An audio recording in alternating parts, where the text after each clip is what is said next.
আরশের ছায়া আছে, জোরে বলুন সুবহানাল্লাহ। শুনছেন ঠিক এই কথাই আমরা অস্বীকার করছি না। অনেকে আবার বলে, অনেক বলে মুনাফিক বলেই বলে, কি বলে হুজুরের ছেলে বলছে যে রাজনীতির কথা বলবে কেন? শুনছেন না সাথে রাজনীতি কোরআনে আছে তাই বলবে, রাজনীতি রাসূল পাক করেছেন তাই বলবে। আবার এই কথা যখন বলবো তখন আবার বলবে রাসূল তো খিলাফত করেছে, খিলাফত। আরে মূর্খ, নবী পাক সাল্লাল্লাহু আলাইহি সাল্লাম ইসলামিক রাষ্ট্রে কিভাবে রাজনীতি করতে হয় ওটাও যেমন শিখিয়েছে, সর্বধর্মের মানুষকে কিভাবে রাজনীতি করতে হয় ওটাও আমার রাসূল শিখিয়েছে। জোরে বলুন সুবহানাল্লাহ। আমার নবী যখন মক্কা থেকে হিজরত করে ইয়াসরিবে গেল, যেটা মদিনা শরীফ আমরা বলি, এখন নাম হয়েছে, ওই ইয়াসরিব এত ভয়ঙ্কর ছিল, সেখানে নিজেরা প্রত্যেকে অস্ত্র ছাড়া থাকতো না। কেন? একে অপরকে সর্বসময় কাটাকাটি করত। তাদের মধ্যে বহু দল, বহু গোষ্ঠী ছিল, একে অপরকে মারত।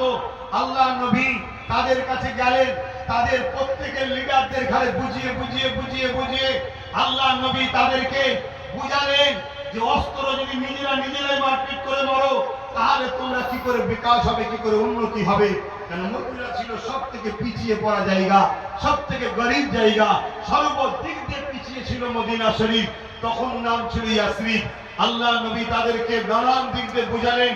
একটা দিন রাসূল পাক সাল্লাল্লাহু আলাইহি ওয়াসাল্লাম তাদেরকে বুঝালেন যে দেখো, বিদেশে তোমরা সমস্ত কিছু বিজনেস বলো, অর্থনীতি বলো, সমাজনীতি বলো, রাজনীতি বলো, সবটা করতে গেলে নিজেদের ঘরে রাজ পাওয়ার তৈরি করতে হবে। শুনছেন আমার কথা? আমার ওয়াজ রেকর্ড হয়, কোন মুক্তি মৌলানা নেতাদের দালালি খাওয়া কেউ যদি থাকে আমার সঙ্গে ডিবেটে বসুক।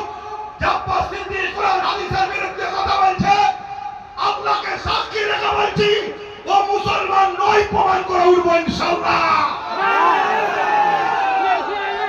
জাতিকে শেষ করেছে আমাদের একদল মুনাফিক উলামারা, এই জাতিকে শেষ করেছে। শুধু গলা লম্বা করে বলবে রাজনীতি করি না, আর অথচ নেতাদের শুধু শুধু ঘুর ঘুর করে। তোমাদের সব থেকে বড় ক্ষতি আজকে গণ হত্যা করা হচ্ছে মুসলমানদের দ্বারা, গণ হত্যা করা হচ্ছে। আমরা যদি পশ্চিম বাংলায় 30% বাইরে হোক, আমরা জেলে আছি 55%। তাহলে এই যে হাজার হাজার মুসলমানের ঘরের ছেলেকে মিথ্যা গেরার মামলায় ভরে দিয়েছে, কত হাজার হাজার পরিবার শেষ হয়ে গেছে জানো? একটা পরিবার, একটাই ছেলে। কটা ছেলে? একটাই ছেলে বাইরে কাজ করে, গত 8-10 দিন আগে তাকে মারতে মারতে মেরে ফেললো। কেন? মুসলমান, রাজ্যে কাজ নেই, বাইরে গেছে, সে মরে গেল, সে তো মরে গেল, তার বাপ, তার পরিবার, তার স্ত্রী, তার বাচ্চার লাইফটা কি হলো? সেটাও তো শেষ। এই বাংলাতে এরকম 55% মুসলমানের ঘরের ছেলে জেলে আছে, কি জন্যে? গেঁজার কেসে। আরে যার ধর্মের আইন হলো গেঁজা হারাম, আর তারা শুধু গেঁজার ব্যবসা করে। শুনছেন না শোনেন? এই বাংলায় যদি গেঁজার ব্যবসা